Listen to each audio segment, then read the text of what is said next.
बाबा। चलो रे मन आगे को, आगे मिलेंगे गोरख बाबा, चलो रे मन। जिसके पास गुरु नहीं थे क्या उनके पास शक्ति नहीं आ सकती। जय श्री राम, जय माता दी, बालाजी महाराज की। ये जो आज का मैं विषय लेके आए हैं काफ़ी इम्पोर्टेंट विषय है और काफ़ी जानकारी का विषय है। और ये कई बार मेरे पास लाइव के माध्यम से सवाल आता रहता है और व्हाट्सअप के माध्यम से भी सवाल आते हैं। बहुत सारे लोग पूछते हैं कि हमने शक्तियों के बारे में गुरु का चयन कैसे करना चाहिए, किस शक्तियों के माध्यम में जब हमारे को किस समय पर गुरु की आवश्यकता पड़ती है। क्या बिना गुरु के हमारी शक्ति खुल सकती हैं या बिना गुरु की शक्तियों को हम आगे बढ़ा सकते हैं, साधना को आगे ले जा सकते हैं बिना गुरु के। तो ये काफ़ी सवाल थे।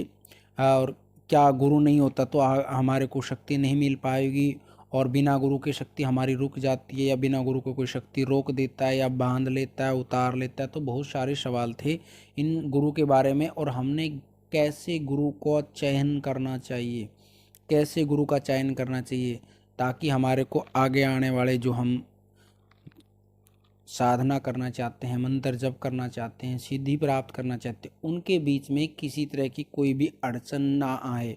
और यदि आप बिना योग्य गुरु के हैं तो उसके अंदर क्या क्या अड़चनें आती हैं, क्या क्या दिक्कतें आती हैं, इस गुरु की जानकारी मैं आपको इस वीडियो में पूरी जानकारी दूंगा। इस वीडियो को अंत तक ज़रूर देखना।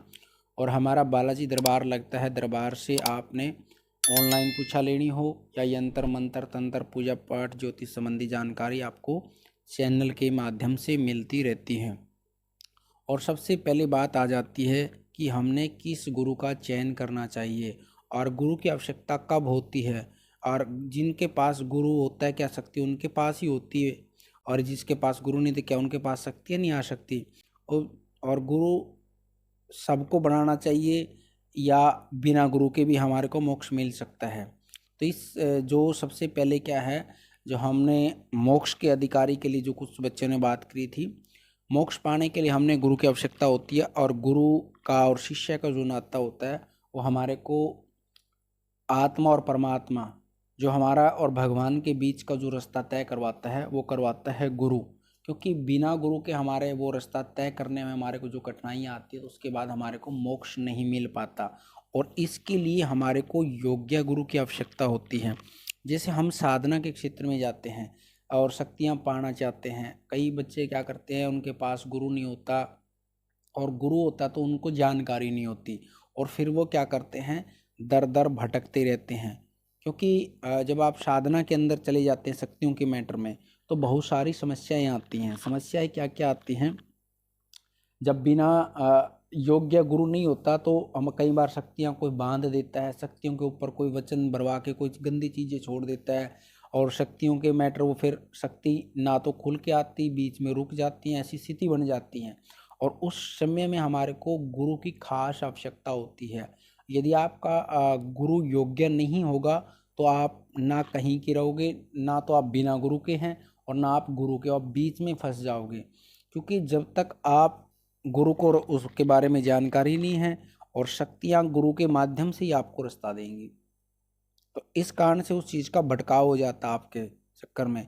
भी आपने इमरजेंसी कोई ज़रूरत पड़ गई, आपकी शक्तियाँ बांध दी किसी ने, और गुरु की जानकारी नहीं है, इसको किसके पास जाओगे, दूसरे के पास जाओगे, जानकार के पास जाओगे। वो भी क्या कहेगा कि गुरु से आदेश लो।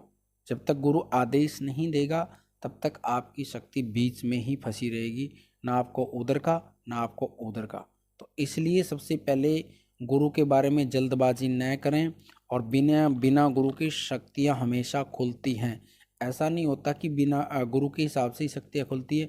गुरु की आवश्यकता हमारे को ज़रूर पड़ती है, लेकिन यदि आपको सही गुरु मिले, सही रास्ता दिखाने वाला मिले तो आपको धारण कर लेना चाहिए शक्तियों से पहले। यदि योग्य गुरु के शरण में हम शक्तियों को सिद्ध करते हैं तो हमारे को कोई भी दिक्कत नहीं आती है। और यदि बिना गुरु के करते हैं तो भी हम शक्तियों की साधना जानकार आदमी से लेकर ही, जानकारी लेकर ही सिद्धि करनी चाहिए। नहीं तो शक्ति कभी भी किसी की नहीं होती है। शक्ति रास्ता भटकाती हैं, रास्ता नहीं देंगी आप लोगों को जब तक जानकारी नहीं होगी। शक्तियों के माध्यम में आगे बढ़ने के लिए, साधना के आगे बढ़ने के लिए, शक्ति पाने के लिए शक्तियों की जानकारी की आवश्यकता है। बिना जानकारी के आपको किसी भी तरह का रास्ता नहीं मिल पाएगा। तो गुरु जब हम पहले बना के चलते हैं तो ये चीज़ें हमारी सारी तय करवा देता है। या फिर बिना गुरु के होते हैं तब भी शक्ति तो हमारी खुलेंगी, लेकिन उसमें हमने जानकारी बार बार लेनी पड़ेगी जानकार आदमी से। जिन्हें जानकारी सही नहीं मिली तो हम फिर भटकते रहेंगे। तो गुरु का रोल होता है ये। और आजकल के जितने गुरु हैं उन्होंने क्या कर रखा है, गुरु और शिष्य के नाते को खिलौना समझ रखा है। खिलौना नहीं है गुरु शिष्य का नाता, है कच्चे धागे की तरह है। कच्चा धागा होते हुए वो बड़ा मजबूत होता है, क्योंकि भरोसा होता है, वो एक दूसरे को नहीं छोड़ता, जल्दी से खींचने से भी नहीं टूटता, वो बढ़ता जाएगा, पतला होता जाएगा, लेकिन टूटेगा नहीं जल्दी। और इसी तरह गुरु शिष्य का नाता है। और इसका आजकल जो तथाकथित कुछ माताएं हैं, गर्दन हिलना शुरू हो गई, आ जाओ खुले गुरु धारण कर लो, बंद कर लो, तो ऐसे ऐसे लोगों से सावधान रहना चाहिए, क्योंकि उनके पास कुछ नहीं है। यदि गुरु के बारे में गुरु की जानकारी है किसी को, वो जल्दी से ऐसे खुले धारण गुरु और ये चीज़ें नहीं करता, क्योंकि उन लोगों को स्वार्थ है शिष्य बना करके। वो पैसा कुछ लेना चाहते हैं, कुछ सामान लेना चाहते हैं, उन चीज़ों का लालच उन लोगों को।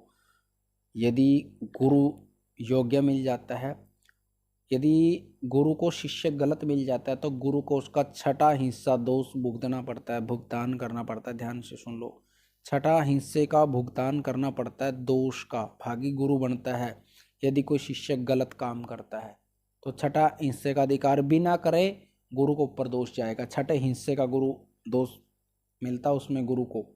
तो इसलिए गुरु भी जितनी परीक्षा लेकर आपको पास करेगा, उतने ही आप उसके अंदर तपते जाओगे, कहीं भी आप मार नहीं खाओगे। इसलिए बार बार बोलते हैं कि योग्य गुरु हमेशा परीक्षा लेता है, जल्दी से गुरु धारण नहीं करवाता, क्योंकि वो परीक्षा लेकर आपको पकाना चाहता है। आपके अंदर कोई कमी है वो बताएगा, उसको आगे लेके जाएगा, सारी समस्याओं को हल करेगा, तब आपको वो गुरु धारण करवाता है। और जो ये लोग होते हैं खुले गुरु आ जाओ कर दो, किसी को भी लिया मंत्र पकड़ा दिया, इनके पास कोई एक्टिविटी नहीं है, बाद में फिर धक्के खाते रहते हो आप लोग। इन चीज़ों की जानकारी लेना चाहिए, क्योंकि लालच है। गुरु शिष्य बना के क्या लालच करते हैं शिष्य? गुरु हमेशा ये सोचता है कि मेरा चेला योग्य बना, मेरे से भी ऊपर जाए, योग्य बने। और तो योग्यता के लिए उसमें परीक्षा की आवश्यकता की जरूरत होती है, बिना परीक्षा के वो पास नहीं हो पाता। तो इसलिए गुरु के जो गुरु का आदेश लेकर ही आगे यदि आप बढ़ना चाहते हैं, तो योग्य गुरु की ही आवश्यकता, योग्य गुरु को चुने। बिना योग्यता के आधार पर आप बीच में फंस जाओगे। इसलिए बिना गुरु के शक्ति भी खुलती हैं और आगे भी बढ़ती हैं। लेकिन शक्ति जब आप किसी की पूछा देना चाहते हो आगे बढ़ करके, भाई हमने किसी दूसरे की पूछा देने हैं, तब आपको गुरु की आवश्यकता है। बिना गुरु के दूसरे की पूछा नहीं दे सकते आप, क्योंकि आपके ऊपर कोई नेगेटिविटी समस्या हो सकती है। इसमें बिना गुरु के दूसरे की पूछा नहीं देनी चाहिए। और गुरु का यही रोल रहता है, सारा जो बीच का रास्ता है, क्योंकि गुरु एक कंट्रोलर रूम है। जैसे हम ट्रांसफार्मर से सीधी बिजली घर में नहीं लेके आ सकते, बीच में ट्रांसफार्मर लगाते, तो गुरु का रोल यही रहता है। कोई नेगेटिव चीज़ आएगी तो भी पहले गुरु के पास जाएगी, यदि कोई पॉजिटिव चीज़ आएगी तभी गुरु के पास जाएगी। तो गुरु का रोल यही रहता है। और गुरु अच्छा गुरु